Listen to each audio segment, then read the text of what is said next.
Hello, good evening, or should I say good afternoon? It's more afternoon than evening, that's for sure.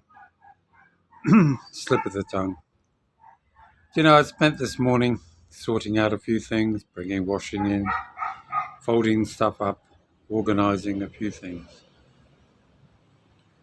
Only to have one of my American friends send me some videos from his storehouse of information.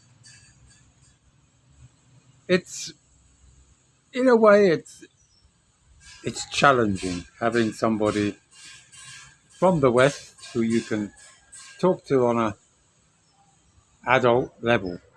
But sadly, it always comes down to politics. And this is not about politics per se. It's about the fact that many Americans appear to be one way or another. There's no real in between. And I say some because not all. But then, of course, if you look at the statistics of the last grand election, 5th of November, you can probably get to see a little bit more true reflection of the thoughts of those there. But it's not the outcome politically that one refers to. It's we as adults, human beings, we have given the ability to think for ourselves, to judge, to inquire about different issues. And of course, if we only go to one source, we're only going to get a one-sided point of view or a slanted view, depending on from where the source emanates. Now, as we all know, that the world is becoming harder and harder to truly get the accurate and reasonable information before us. This is where we move away from my conversations with my dear American friend, who we still remain friends, even though we have a little bit of a banter verbally and also, and it's good for the old mind. But the good old-fashioned drama, the drama that pervades the YouTube channels here in the Philippines, as if there isn't anything else to talk about. There's nothing that will spark the imagination any more than that of he did this, she did that. We have the unenviable task of being bombarded currently now by two issues. One, a very sad outcome, and that is the abduction and what appears to be the murder or the death of a young American blogger over there in Mindanao. According to the Philippines police and also the news media here, the guy is somewhere in the deep and clearly will not be rejoining us. And my thoughts go out, first of all, to his family back in the US, who have to deal with such dreadful outcomes for their son here in the Philippines. And to a degree, maybe his family here, the Filipino family. One doesn't know whether somewhere along the line, allegedly, there's some connection to his demise. But because we have to be also wary of that it's so easy to create the wrong image to those around us, to somehow upset, create envy and jealousy, which can blow out to unnecessary outcomes. We then move on to, yes, we move on to the Armstrong saga. Again, I'll call him a young American. He's not that old. Used to build homes that were interesting architecturally and design-wise up in the Ilocos region around Vegan.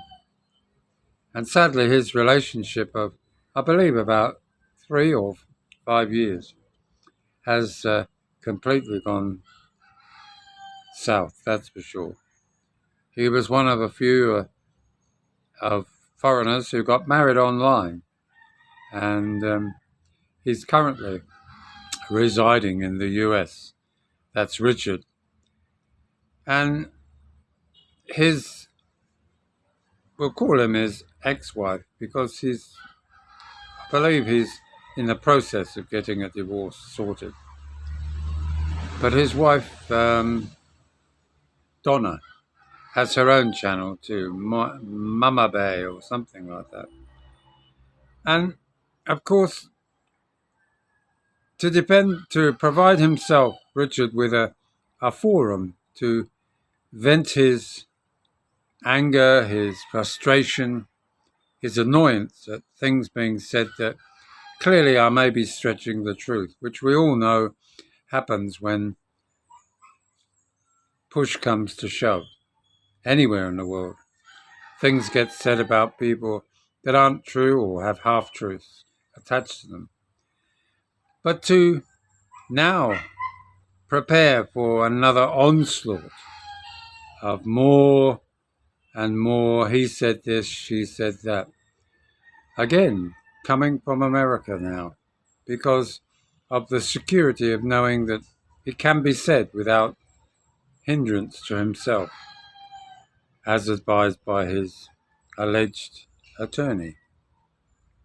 And I'm sure that Donna, the other side of the coin, will be regretting all of this, will be maybe in denial, maybe just simply terrified of the next part of her journey in life without Richard.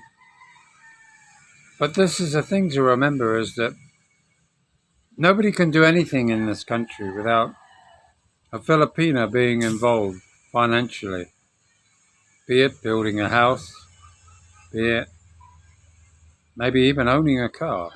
Sure, you can own one, but it's always prudent to spread one's liability across to others by putting things in joint names. But in Donna's case, I would think that she's been left somewhat exposed to the wrath of those investors or clients who become damaged by their separation. And I only say that from my own point of view and observation. I have nothing to back it up with in terms of paperwork, but I well imagine that they were pretty well exposed to quite a lot of business dealings that have become and gone sour. And unfortunately, it will leave Donna liable, because it's her name, more than likely, that's been attached to any outstanding debts.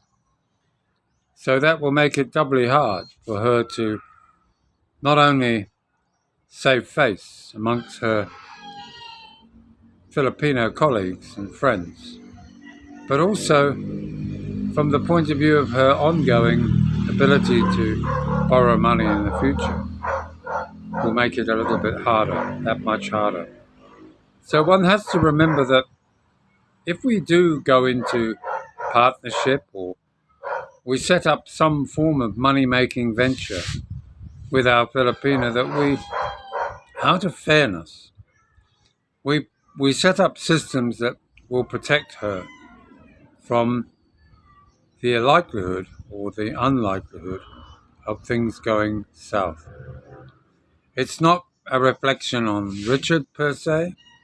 It's just an observation that one has to be very, very careful setting up a business. In the Philippines, there's a requirement that the majority of the shareholding of any business venture is in the majority of a Filipino citizen, not the foreigner. And no matter how smart or how you believe you circumvented that process, it will come back to bite you if you think you've been smart and tried to avoid liability. So my advice to all of you is two things. One is be very careful in going into business with anybody who's not fully aware of the consequences if things go bad. You know, you can borrow large sums of money here to entice money lenders to lend it to you because the interest rates are colossal. But also, sometimes the returns can be high. But they, like everything, if it's too good to be true, maybe it's not good to do it in the first place.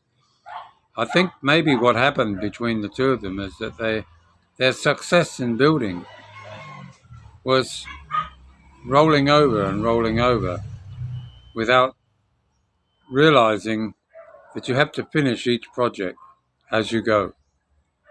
It's all very well to have it in the pipeline, the next one, but you should finish it off, draw a line under it, retrieve your capital, and then reinvest it in the next project. And do your dividends between the two of you, because if Donna was entitled to 60%, really she should have been sorted at every point. When they sold the first house, 60% should have gone to Donna. And that's the profit, that is. And 60% of the next property should have gone there. And likewise, each one is balancing their own financial position. It would have given Donna the opportunity of deciding, well, no, I don't want to risk that money now.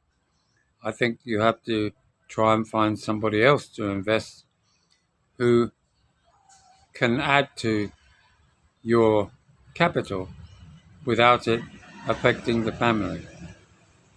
And it appears that with all of what's going on, it's a he said this, she said that, which again is just more drama from the Philippines.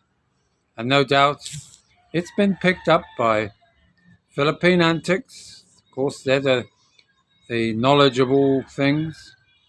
No sooner had it been reported in the press, of course, they had to report the unsavory end to that young American blogger, which, of course, you could say is news, but we can find that out. But we don't necessarily need another American's ideas, assumptions, innuendo, because it just creates too much hurt on those that are left behind after such a dreadful deed. Oh, hell, that's been said. I hope you have a pleasant evening, a lovely day, wherever you are, and that we learn by listening, balancing ideas between each other. Some of you might say that I'm not the world's know-all of everything. Of course I'm not. But they are my thoughts. Like it or lump it, they are my thoughts. You might not like them. You may have a different point of view, but they are my thoughts. That's why you listen to me. If you want to laugh, that's fine. If you want to agree or partly agree, let's make a comment. But keep it civil. Don't be too keen to rubbish the messenger rather than the message that is being sent to you. let's see if we can find something a bit more jolly. Not Jollibee. Ooh, Jollibee's open now in Nigeria. I had my first one yesterday. So, you have a great day, and I'll catch you later. Bye now.